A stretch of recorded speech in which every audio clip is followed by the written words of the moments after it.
Hey, they lied to you. They said if you just save $1 million, that you'd be set for life. But here's the truth. $1 million is not even enough to retire on. And you know what's worse? That most people will never even get there. The average American retiree today, over 65 years old, they just have about $25,000 saved. That's not a typo, not a drill, 25,000. And yet we're still walking around like everything's gonna magically work itself out. Now, listen to me. If you don't know your FIN number, your financial independence number, then what are you even aiming at? If you don't have a target to hit, then there's no urgency. If you don't have no urgency, there's no breakthrough. Let's break this down in this new episode starting in 3, 2, 1, let's go.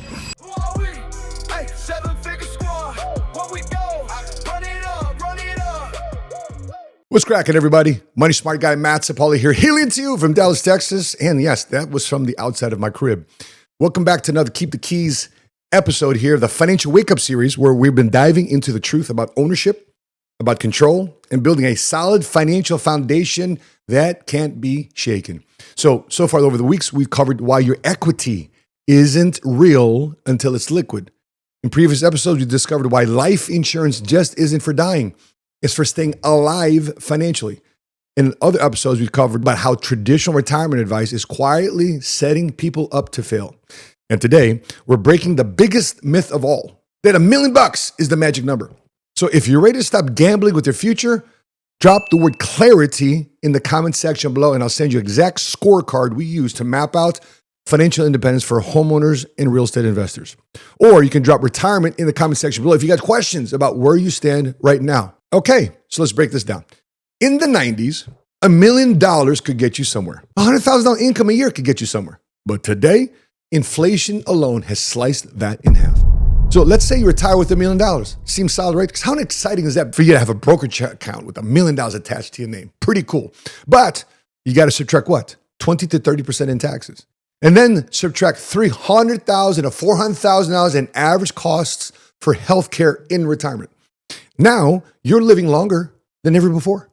And oh, by the way, you're still expected to help your kids, help your grandkids, maybe even help support your parents still. Now suddenly that $1 million looks like a mirage, because here's the real kicker. 97% of people never even get to $1 million in their retirement accounts. And that's not me being dramatic.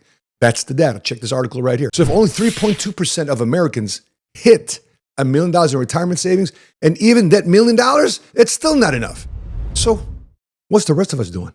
This is where your FIN number comes in, financial independence number. For my book, Gotcha, chapter number 1, we talk about the financial independence number. It's your financial GPS. It's the real number that you need to generate passive income every month to live on based on your desired lifestyle and quality of life. Because let me ask you this question. How much of your current lifestyle today are you willing to suspend or remove once you are retired? But here's the issue. Most people have no idea what their FIN number really is. And they're saving blindly.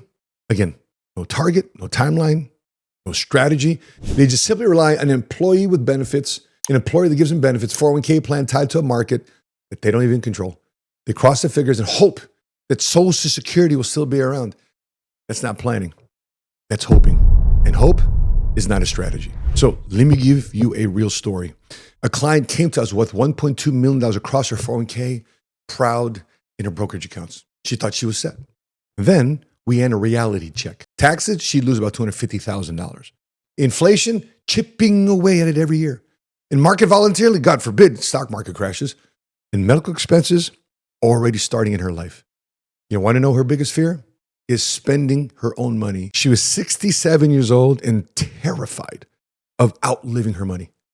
So we sat down and did the math, and figured out what her FIN number is.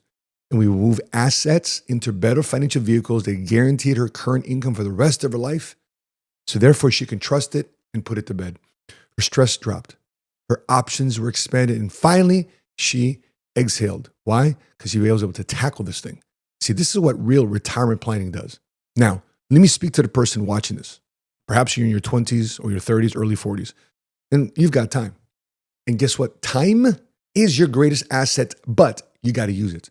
Because if you wait, if you procrastinate, if you spend a decade chasing trends, status symbols, and ignoring structure, you're going to look up, blink, blink, you're 50. You're going to wonder what happened and you got nothing saved. I see it every day, every week, even tonight. I know in my workshop tonight, Tuesdays, Wednesdays, Thursdays, Saturday mornings, I know people from 20 to 50 to 60-year-olds are in my workshop, and I promise you, the 20s are lost and the 50, 60-year-olds are lost. They think they have something going on, but they really don't. No confidence, no clarity. Think about this. 30, 40 years working in the workforce, having your own business, and financially speaking, you don't know what to retire on because they don't allow their greatest asset to work on their behalf, which was time and strategy. Now, I talk about this in my newest book, Keep the Keys, chapter 6, that timing is everything. Why? Because it is. And if you're 25 and you get clarity now, brother, sister, you're unstoppable. If you're 45, you should have started a long time ago, but guess what? It's okay. There's still time, but you need to work with urgency. Now, if you're 50, you're 60 watching this, we have to maximize with what you've got because you can't afford to keep winging it any longer. You're no longer spring chicken, and guess what?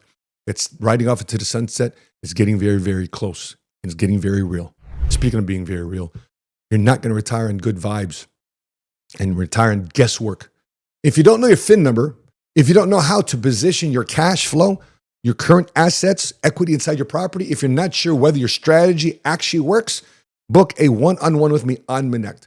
Let's have a conversation, no fluff, no jargon, just straight wisdom so you can build the future that you deserve. How to connect with me on Minnect? Click the link in the description below or look at the pinned comment. Let's get you some answers to the biggest questions you have today about your finances. So here's your challenge. Stop obsessing over having $1 million. It's not enough anyway. But you got to start getting clarity about the number you need. Based on what? Based on your life, based on your vision, based on your timeline, because retirement isn't about age. It's about choice. And just by the side note, I've been long retired in my 40s. I've had financial freedom in my 40s. Not because I'm smarter than everybody else, because I realized I wanted to create assets that created income that I control, that I can control. Not corporate America controls, not anybody else controls. Just God is my only person I answer to, and He's the one who's the ultimate control based on how I steward what He gives me here on earth. And for those of you that didn't get to make a choice, you don't get to make that choice if you never get clear about the target you got to hit. Because right now, you got to get specific. As I wrap up, what has been your biggest takeaway? Put it in the comment section below. And if you haven't gotten clarity yet, please hit that subscribe button. Let's keep building and going over the Keep the Key Strategies weekly series together. Because next week, we're going to expose the number one silent killer of financial dreams. What is that? Procrastination. Procrastination is financial cancer. It doesn't kill your wealth in one big blow. Little by little, it just bleeds you slowly year after year. You keep saying later. Later becomes next year. Next year becomes next decade. Next decade becomes never. But here's the kicker. Procrastination doesn't need to feel painful until it's permanent. So next week, we're going to put it on blast. We're going to expose it in episode 7, the procrastination trap, the most dangerous financial habit in America. And we're going to have some strategies next week on how to destroy it before it destroys your future. You don't want to miss it. I appreciate you guys tuning in. Please put your biggest takeaway in the comment section below. If you haven't done so yet, make sure you subscribe, hit like, and until we meet again, conceal smart, and be money smart today.